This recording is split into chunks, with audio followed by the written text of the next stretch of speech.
مرحبا بكم في قناة أخبار الأرانب. اليوم لقد رصدنا مجموعة مافيا تخطف الأرانب الذين يسحبون بكثرة ويقولون أنهم يقتلونهم ويقطعونهم لأجزاء، فاحذروا يا أرانب أن تسحبون لأنكم ستقتلون لا محالة.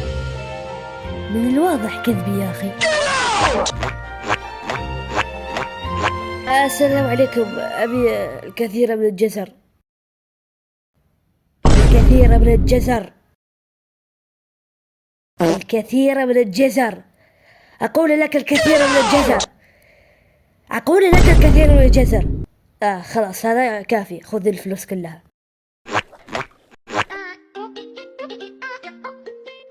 والله أميغوز، اليوم حشرح لكم كيفية إصلاح الثقب داخل الكهف. الخطوة الأولى أشوف الثقب، الخطوة الثانية أدخل داخل الثقب، الخطوة الثالثة أحاول الخروج من الثقب، الخطوة الرابعة ودعت الملاعب ومع السلامة. هي هذه هي الضحية. مين أنتم؟ كأنكم شرابات.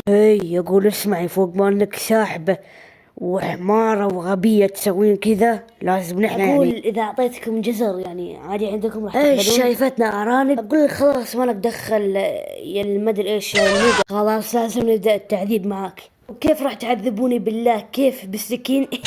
كذا راح نعذبك عشان مرة ثانية ما تعدي وما تسحبين يا حمارة. أنت كنت تنزلي باستمرار العين، إيش صار لك بالله؟ تلبسك جني يعني؟ جني من نوع إيش بالله؟ إيش علميني. خلاص كذا خليكي تتنفسين شوي وبعدين تدرين إيش نسوي؟ هناخذ الجزر حقك ونرميه في الزبالة قدام عينك. إلا جزر والله اقتلي توري ولا تاخذ الجزر حقي. أقول اسكتي بس.